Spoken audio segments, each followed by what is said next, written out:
Datuk Yang Tertua, Pasir Mas minta Menteri Pengangkutan menyatakan bilakah perkhidmatan kereta api terus daripada Tumpat, Kelantan melalui Pasir Mas Tanah Merah seterusnya ke Kuala Lumpur dan sebaliknya dapat beroperasi semula selepas ditiadakan bermula tahun 2014. Terima kasih.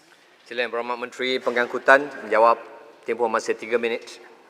Datuk Yang Dipertua, untuk makluman yang berhormat, buat masa ini kerajaan sedang memberi keutamaan kepada kerja-kerja menaik taraf serta membaik pulih kerosakan yang dialami oleh rangkaian kereta api bagi jajaran Gemas Tumpat, termasuk kerosakan akibat bencana banjir pada penghujung tahun 2014. Banjir yang melanda sektor Pantai Timur pada 22 Disember 2014 telah mengakibatkan kerosakan teruk pada infrastruktur landasan, peralatan persemboyanan dan juga jentera penyelenggara landasan yang telah ditenggelami air.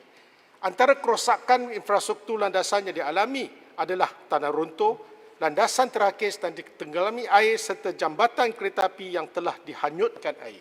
Selain itu, berlaku kerosakan teruk terhadap bangunan pejabat stesen quarters terutamanya di kawasan Mandi Urai, Dabung, Kemubu, Kuala Krai dan Cengaperah. Dalam hal ini, kerajaan telah memperuntukkan dana sejumlah 874.7 juta ringgit bagi membaik pulih infrastruktur landasan dan stok kereta di sektor Pantai Timur. Peruntukan ini terdiri daripada dana berjumlah 778 juta ringgit bagi projek membaik pulih infrastruktur landasan bagi sektor Gemas ke Tumpat dan 96.7 juta ringgit bagi program pemulihan stesen dan lain-lain infrastruktur kereta api yang terjejas akibat musibah banjir besar yang telah melanda negeri di Pantai Timur.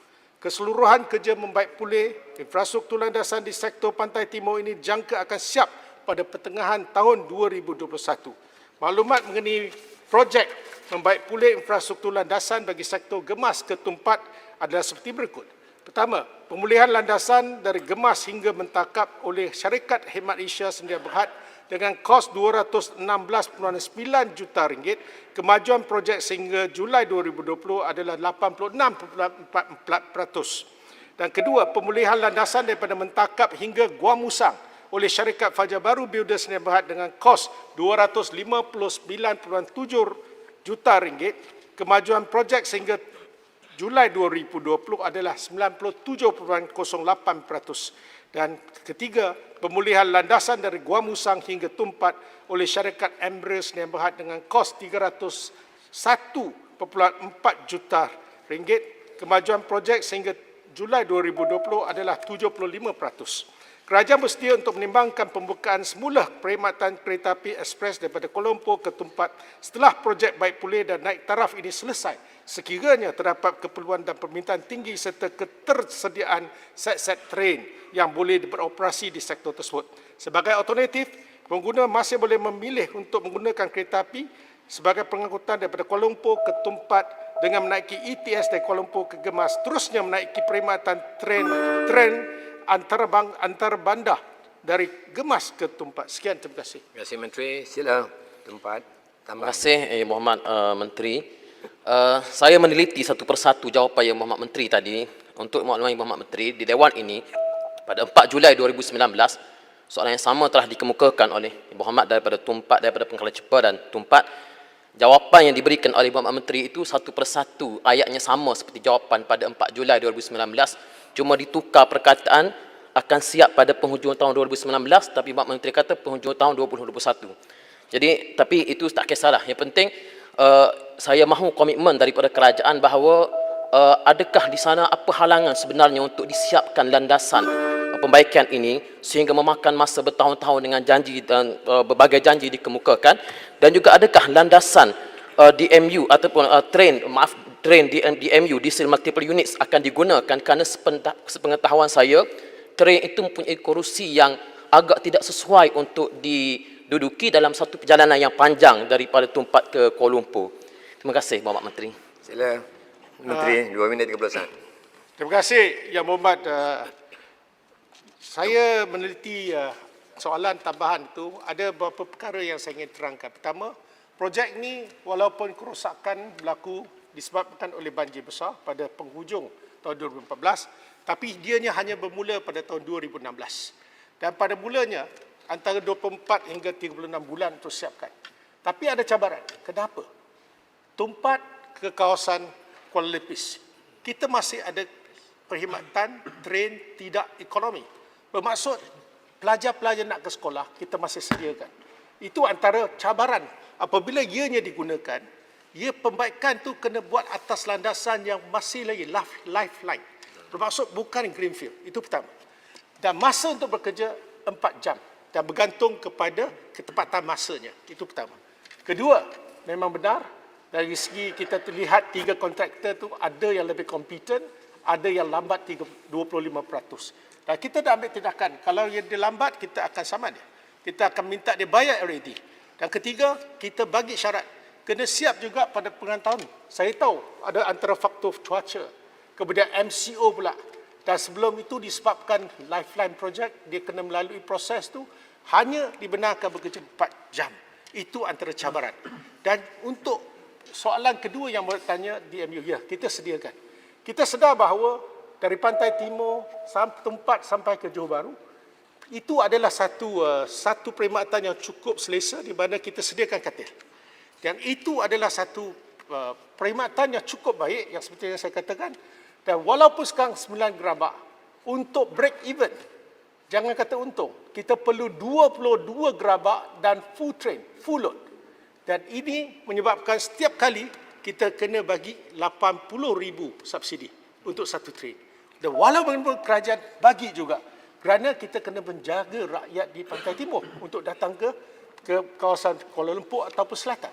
Jadi mengenai DMU yang akan menggantikan sistem ni, kita akan gunakan DMU sebagai pelengkap. Dan kita juga akan lihat mana train ada yang terus nak bermalam sampai ke Johor Bahru, tidak ada masalah. Tetapi kalau DMU disediakan, kita akan saya bagi jaminan apa yang baik ialah dalam DMU yang kita design ni memang dia adalah untuk tidak seperti katil yang kita sediakan. Tapi keselesaan tu tetap ada. Tapi untuk 12 jam, 13 jam tu biasanya katil lebih sesuai. Jadi itu jawapan saya. Kalau Yang Berhormat, saya boleh sedia memberi taklimat kepada Yang Berhormat apa yang akan kita sediakan demi rakyat di kawasan Yang Berhormat. Terima kasih. Terima kasih Menteri. Soalan tambahan. Johor Bahru ada sebut yang tadi. Kota Baru. Kelantan. Johor Bahru. Kalau boleh ada, apabila boleh Kelantan. Silakan Yang Berhormat, Kulim Bandar Baru. Kulim. Kulim orang Kedah tapi si orang Kelantan. Dengan izin.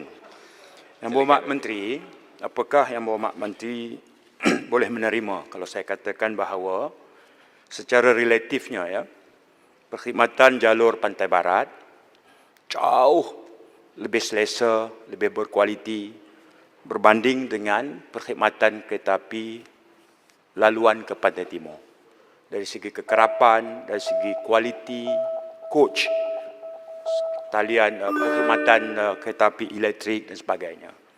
Jadi moving forward, bergerak ke hadapan, ketika insiden banjir 2014 dengan kerosakan yang begitu besar, perkhidmatan yang disebut sahabat saya dari Pasir Mas itu tergendala sekian lama, dah masuk tahun yang ke-6.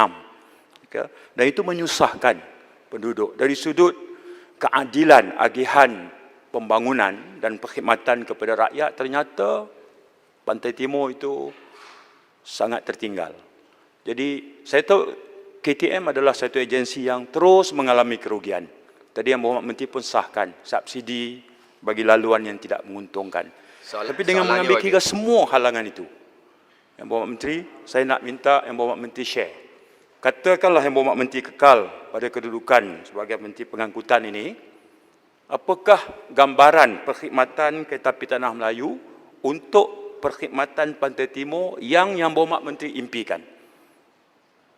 Bagi ada mimpi dulu. Buat tak buat tu cerita lain. Boleh tak boleh cerita lain. Bagi ada mimpi. Gambaran bagaimana? Terima kasih. Terima kasih Yang Berhormat. Sila Menteri.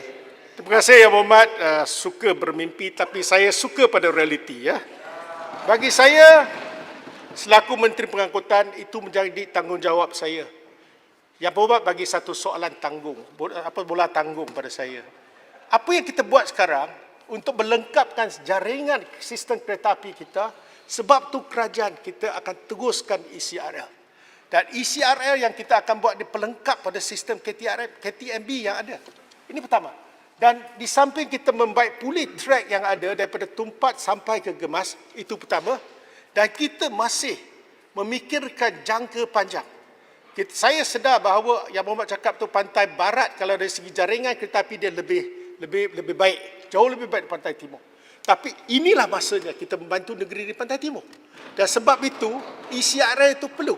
Dan dalam proses kita nak memutamatkan, saya berharap semua kerajaan ini termasuk Selangor dan negeri-negeri yang berkaitan, kita sama-sama mencari satu formula. Dan ini adalah satu, kata orang, game changer ya, untuk penduduk di pantai timur datang ke sini. Bayangkan kalau train kita, kalau kita dengan ECRL dengan kelajuan lebih daripada 160 km, dia boleh sampai ke Kuala Lumpur dalam tempoh berapa jam? 4 jam, 5 jam. Dan ini akan selesaikan masalah kita. Kalau sekarang kita kena sampai ke Gemas naik ETS 2.5 jam sampai Kuala Lumpur, itu sudah lambat. Tapi sebab itulah kita kena buka koridor ekonomi untuk pantai timur dengan menghubungkan untuk train, penumpang dan kargo pergi ke sana. Dan sebab itulah kita memikirkan soal Negeri Pahang, Terengganu dan Kelantan. Dan ini jaminan kerajaan kita akan teruskan secara bermusyawarah dengan semua negeri. Dan yang Muhammad kata tadi, betul? Apa impian saya? Ya, kita nak melengkapkan sistem jaringan kereta api.